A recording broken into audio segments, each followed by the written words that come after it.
Carl Stargher, a person with dissociative identity disorder, is capable of unimaginable horrors. In order to satisfy his twisted desires, he would immerse his victims in a formalin solution and use bleach to bleach and discolor the bodies, creating a doll-like appearance. Once cleaned, the deranged individual would use iron chains threaded through iron rings on his back and utilize a motor to suspend himself at a height, creating a floating sensation.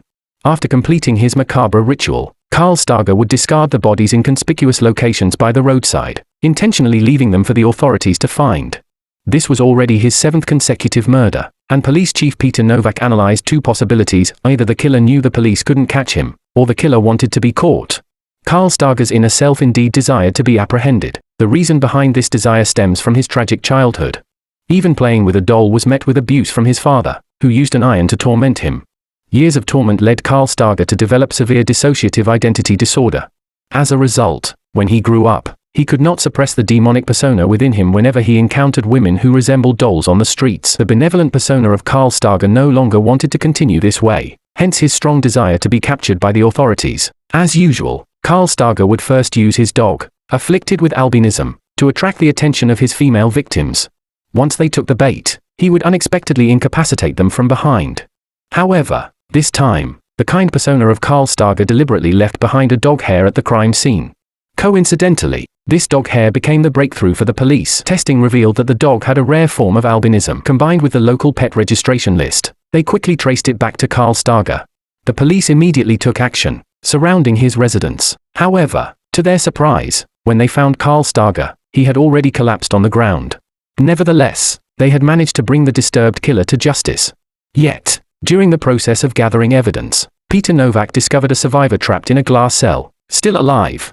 Only Carl Stargher knew the address, and to make matters worse, the drain switch in the glass cell was fully automated. Over the next 40 hours, the diluted formalin solution would slowly fill the entire room, causing the victim to suffocate to death in endless despair. The situation became incredibly urgent. Unfortunately, at this critical moment, the doctor who was examining Carl Stargher stated that his dissociative disorder had progressed to the point of affecting his nervous. This meant that Carl Stargher would now be trapped in a perpetual dream state, unable to awaken. Peter Novak interrupted the doctor, realizing that time was running out for the victim, and vowed to spare no effort in finding the hiding place. Just as they were at an impasse, the doctor suddenly thought of a brain research institute that might have a solution. They had a brain-machine interface device that could enter a person's dreams. Although it was originally designed for treating psychological disorders in children, it was the first time it would be used on an adult.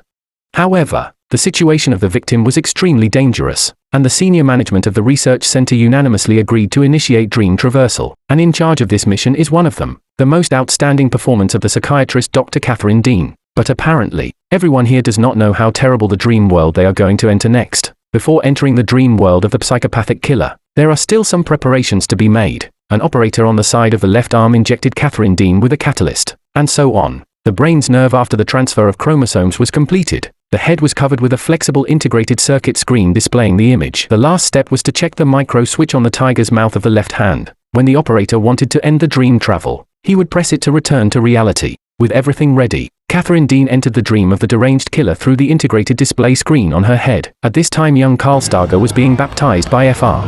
The scene shifted, and Catherine Deane found herself in another layer of space, where there was a horse and a young Carl Stargher who still possessed a kind personality.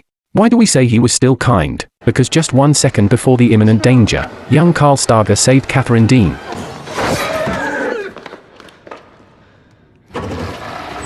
This demonstrated 2 points. First, Carl Stargher was kind when he was a child, and second, his dream was twisted and terrifying. Meanwhile, in reality, the woman imprisoned by Carl Stargher was on the verge of being drowned. In order to discover the hidden location and rescue the hostage, Catherine Deane needed to continue exploring. The next layer was the darkest part of Carl Stargher's psyche, where he kept the 7 women he had previously murdered. The victims were all turned into horrifying dolls. Startled, Catherine Deane didn't notice someone approaching from behind. By the time she realized it, she had been brought to an ultra-modern palace. Sitting on the throne was Carl Stargher in his demonic persona, with iron rings connecting hundreds of meters of silk fabric behind him. He resembled an emperor of this twisted kingdom.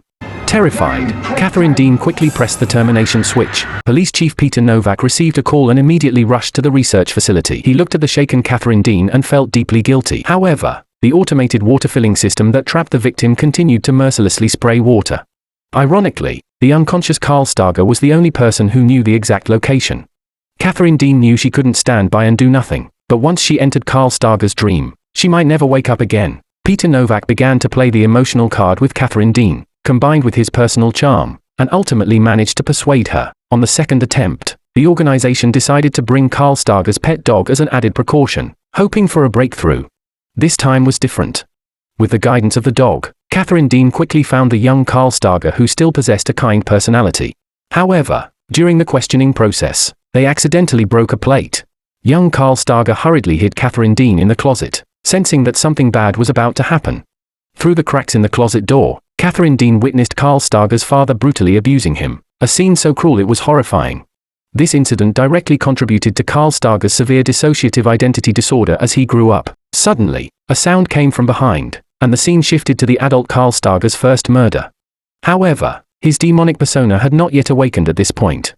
Catherine Deane, skilled in psychology, attempted to ask for the location of the victim, and just when success seemed within reach, Carl Stargher's demonic persona awakened. Catherine Deane didn't have time to press the exit switch and was overpowered by him. The operators in the real world noticed the anomaly but couldn't forcefully end the dream traversal, as it would result in Catherine Deane being trapped in an eternal slumber. Meanwhile, the other victim was nearing the brink of drowning. In desperation, Police Chief Peter Novak decided to enter Carl Stargher's dream as well. It was the first time in history that 3 individuals were connected through a brain-machine interface. Despite the risks, Peter Novak put on the neurolinking equipment, and once the operator covered his head with the flexible integrated circuit screen, his brainwaves were rapidly converted into transmission signals. To his surprise, Peter Novak found himself inside the twisted dream of the serial killer Carl Stargher. There, he encountered Catherine Deane, but she appeared abnormal, like a puppet devoid of autonomy. Just as Peter Novak realized something was wrong, he was struck unconscious by a monster that suddenly appeared behind him. It turned out to be Carl Stargher in his demonic persona. Catherine Deane had been mentally controlled, and Peter Novak could only watch helplessly as he was mutilated. However, at the critical moment, he managed to awaken Catherine Deane's consciousness, and she regained control. Catherine Deane grabbed a spike and ruthlessly pierced Carl Stargher's body. Taking advantage of his demonic persona's momentary weakness, they both entered another layer of space, where they encountered the kind persona of young Carl Stargher.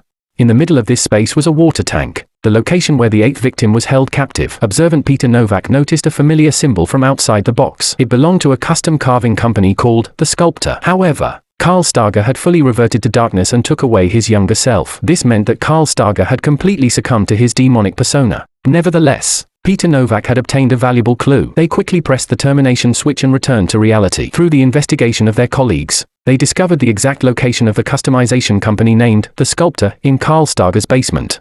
Following this lead, the police found that Carl Stargher was the only one who had ordered a large water tank in recent years. Based on the delivery address from that time, Peter Novak located the hiding place just 1 second before the victim was about to be drowned and successfully broke the glass. I thought saving the victim would be the end of the story, but Catherine Deane wants to save Carl Stargher, who was a child at the time. When the operators were not paying attention, she secretly modified the dream traversal program, reversing the roles of the 2 individuals. Catherine Deane prepared to allow Carl Stargher to enter her dream. When she was ready, there was a flash of white light, and a holy, flawless and pure world appeared, where Catherine Deane was like an angelic Madonna. She opened her arms to little Carl Stargher, who was still in the good personality, and tried to redeem his lost life. But in the next conversation, Carl Stargher in his demonic personality turned out to be in Catherine Deane's dream, and in her guise of a cold warrior woman, she immobilized Carl Stargher with a crossbow and arrows and then drew her sword to end his life. But Carl Stargher and the demon were coexisting and both would die at the same time. Eventually, Catherine Deane completed Carl Stargher's unfinished baptismal rite as a child, ridding him of his demonic nature and putting an end to his sinful life. And after the rite was completed, Carl Stargher's body in reality stopped breathing. The end of a man's body doesn't mean death. Only the moment his soul is extinguished does it mean total destruction. The movie is called Invasion of the Cell. It's a 2000 movie and television production, but it's surrealistic and the images are still shocking to watch today. I'm Movie Lover. If you like my movies, feel free to subscribe and we'll see you in the next issue.